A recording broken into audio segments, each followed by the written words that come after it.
আমাদের প্রথম বৈশাখ এত স্পেশাল হবে ভাবতে পারিনি। এই তো সেদিন 2022 সালের 15ই এপ্রিল শরীফুল রাজকে উদ্দেশ্য করে পরীমনি তিনি লিখেছিলেন, আমাদের প্রথম বৈশাখ এত স্পেশাল হবে ভাবতে পারিনি।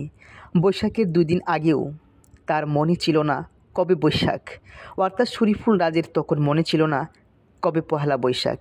সে তো রীতিমতোই সেদিন শুটিংয়ে ডেট করে রেখেছিল। আমি মনে করে দিলাম যে আজই পয়লা বৈশাখ। তারপর কত কোন শুটিং, সে যে কত সব আয়োজন করে ফেললো। আমরা দুজন মিলে আমাদের কাপড় ডিজাইন করেছি। সে নিজে বাজারে গিয়ে সবথেকে বড় ইলিশটা কিনে আনলো। কাল ঘুম থেকে উঠেই আমার জন্য কোপার ফুল এনে দিল। বৈশাখের আগের রাতে ঠিক হলো আমরা বোটে করে ইফতারি করব। পুরো বোট বুকিং করে আমরা ঘুরলাম। 2022 সালের 15 এপ্রিল তখন ছিল 1429 বাংলা নববর্ষ। তখন ছিল মাহে রমজান। সেই রমজান মাসেও শরীফুল রাজ পরীমনিকে নিয়ে ঘুরতে গিয়েছিল। বুটে করে ঘুরছিল, ইফতার করছিল। তখন পুরো বুট বুকিং করে আমরা ঘুরলাম। তখন তিনি এক পোস্টে লিখেছিল, আহা বুটে কত রকম মজার মুহূর্ত। একবার এক ঘাটে ডাব খেতে নামা, তো অন্য ঘাটে ফুড পান্ডার ফুড রিসিভ করা, কতই না স্মৃতি। এসব শেষে না এখন এগুলোই থাকলো, বাকি সব বলছি। অর্থাৎ তখন সব কিছু বলা হয়নি পরীমনির, সে না বলা কথা এখনও শুনতে চায় ভক্তরা। বছর ঘুরতে না ঘুরতেই 2টি বছর পরেই বিচ্ছেদ হয়ে গেল শরীফুল রাজের সঙ্গে। সন্তান রাজ্যকে নিয়ে একা একাই দেশ বিদেশে ঘুরে বেড়াচ্ছেন পরীমনি। শরীফুল রাজও ব্যস্ত সময় পার করছেন বিভিন্ন সিনেমায়। তবে সত্যি সত্যি ডিভোর্স হয়ে গেল পরীমনি এবং শরীফুল রাজের। কখনো কি লেখা ছিল একটি বছর পর শুভ নববর্ষ আসবে, সেই নতুন বছরে পরীমনির জীবন বদলে যাবে? পরীমনির জীবনটা বদলে গেছে, তবে শরীফুল রাজকে হারিয়েছে এবং তার একমাত্র নানু ভাইকেও হারিয়েছে। তখন পরীমনি লিখেছিল, রাজ থ্যাংক ইউ, জীবনের এসব মুহূর্ত এমন সুন্দর করে দিলে তুমি।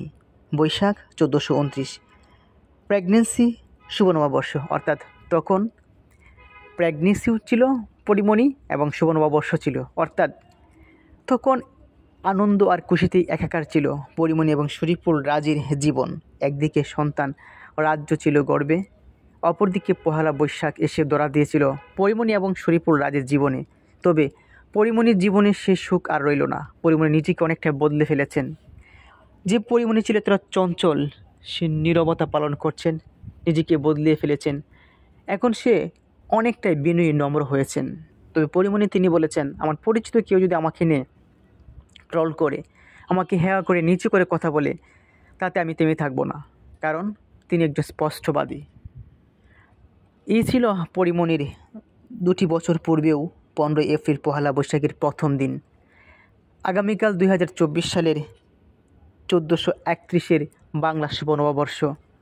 শুভ নববর্ষ ঠিকই এসেছে, কিন্তু পরীমনির জীবনে হারিয়েছে শরীফুল রাজকে, হারিয়েছে তার নানু ভাইকে।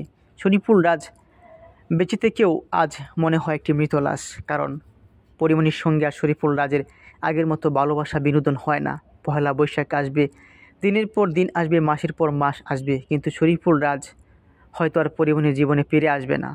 শরীফুল রাজ আজ শুধু পহেলা বৈশাখের মতোই একটা স্মৃতি।